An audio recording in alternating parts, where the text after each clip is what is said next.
L'homme a toujours été fasciné par les mystères du temps, au point d'imaginer des objets extraordinaires que nous appelons des montres. Voici leurs histoires. Amoureux des toquantes, bonjour. Bienvenue sur Watch Story, la nouvelle chaîne où on va parler de montres bien sûr, mais pas seulement. Si vous êtes passionné d'horlogerie, que vous possédez quelques montres, voire une collection de montres, alors Watch Story est faite pour vous.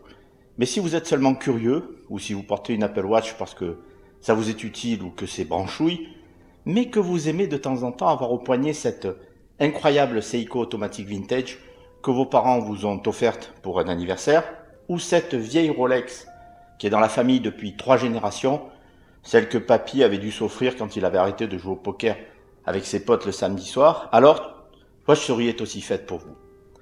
Bon, c'est sûr, certains vont dire, pourquoi encore une chaîne sur les montres? Il en existe déjà un bon paquet, souvent de très bonne qualité, certaines généralistes, d'autres très spécialisées, avec des styles très différents. C'est facile, je les connais presque toutes et je suis fan. Alors pourquoi? Eh bien, je vais essayer de répondre à cette question, mais d'abord, je m'appelle JP et on se retrouve juste après ça.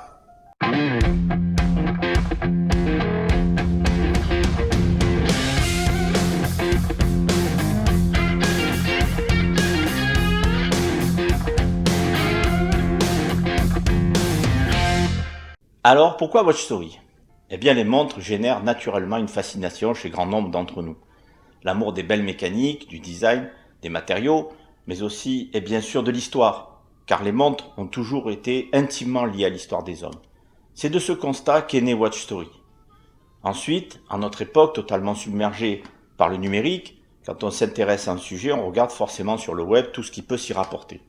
Par exemple, quand on est passionné de voitures, ce que je suis également, on prend du plaisir à regarder des vidéos de chaînes YouTube telles que Villebrequin, que j'adore, pour l'humour et l'autodérision. Chaque fois que je déprime, je regarde leurs vidéos sur l'essai d'un tank.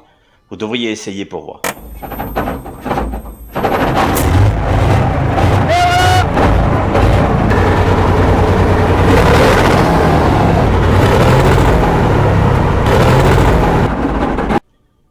Je vous laisse le lien dans la description de la vidéo. J'ai donc dévoré tout ce qu'il y avait à voir sur les montres et j'avoue que ça m'a donné envie de partager moi aussi un peu de cette passion avec vous. Avec Auguste, on va essayer de vous raconter avant tout des histoires. Des histoires de montres bien sûr, mais aussi de ceux qui les portent.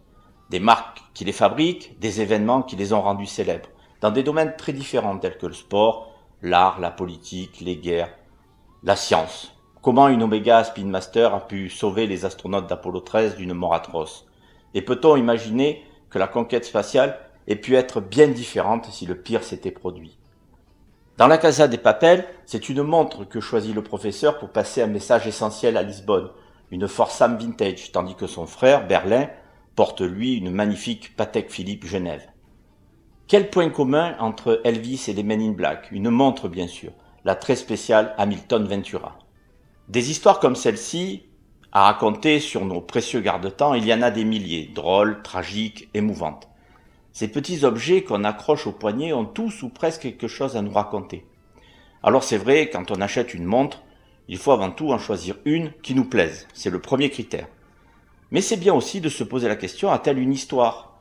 La relation que vous pourrez alors établir entre elle et vous pourrait devenir très différente.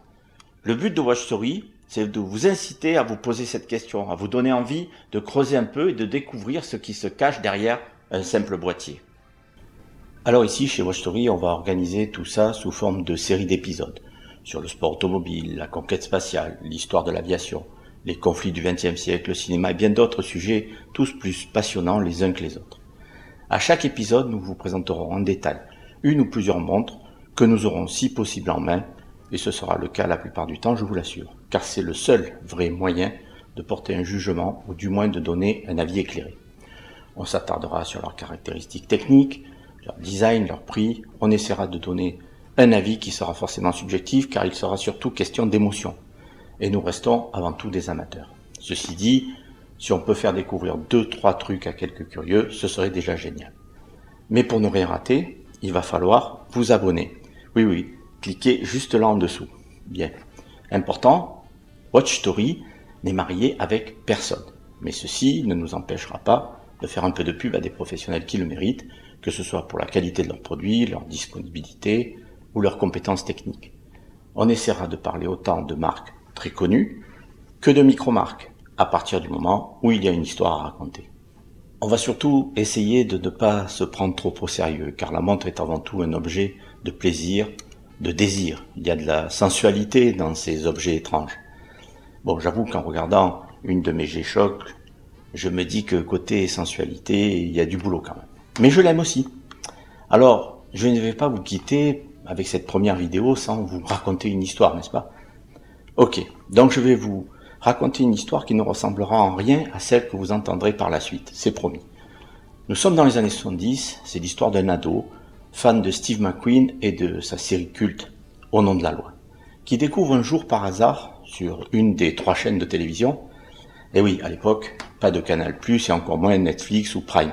C'était un peu le désert, quoi. Donc, il découvre un film mythique, Le Mans, de Lee Katzin.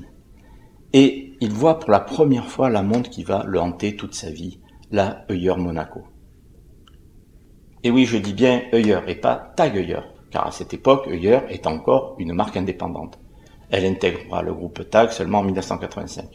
D'ailleurs, encore aujourd'hui, la Monaco ne porte sur son cadran que le nom de Heuer, contrairement à la Carrera par exemple.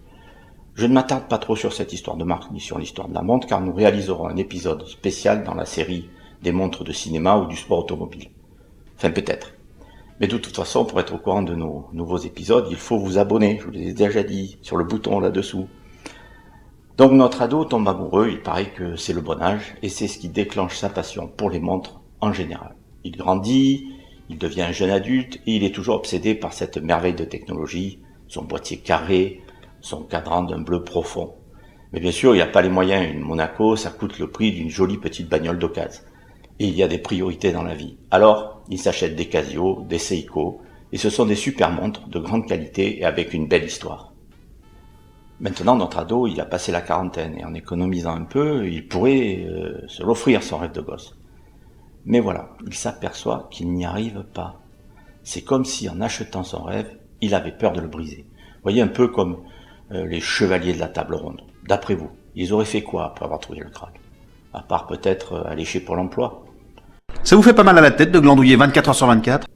Bon, ceci étant dit, vous connaissez quand même la fameuse réplique, si tu n'as pas de Monaco à 50 ans... Alors, si à 50 ans on n'a pas une Rolex, on a quand même raté sa vie.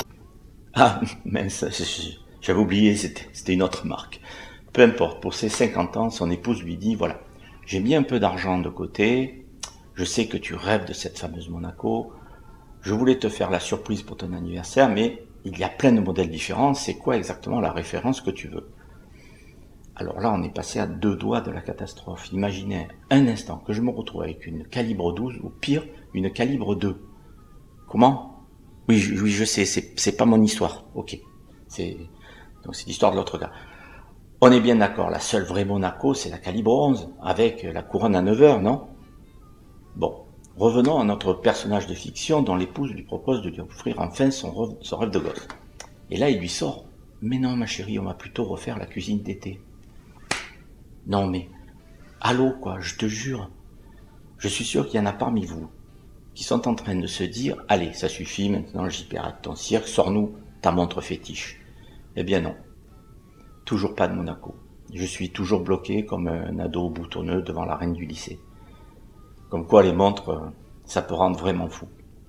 Mais je me soigne. Alors, je vous promets que je vais me faire violence pour votre chérie et pour vous, et la Monaco, je pourrai enfin vous en raconter l'histoire. Peut-être. Oh, ça va, je viens de promettre quand même là. Voilà, on est au bout de notre tout premier épisode. Vous entendez la petite musique, ça veut dire que c'est bientôt la fin.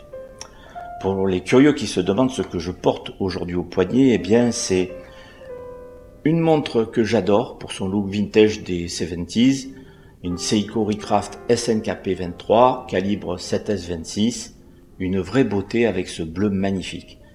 Pas facile à en trouver en France, la plupart sont aux États-Unis. J'ai tellement craqué sur cette montre que j'en ai acheté 2, et j'ai offert l'autre à mon filleul, le vénard. Bon, très important, n'oubliez pas de cliquer sur le pouce si vous avez aimé, abonnez-vous pour ne rien rater de notre chaîne, ça va vous prendre quelques secondes, et n'hésitez pas à commenter, surtout si vous avez aimé bien sûr, c'est important pour nous. À très bientôt sur Watch Story pour de nouvelles aventures. Merci.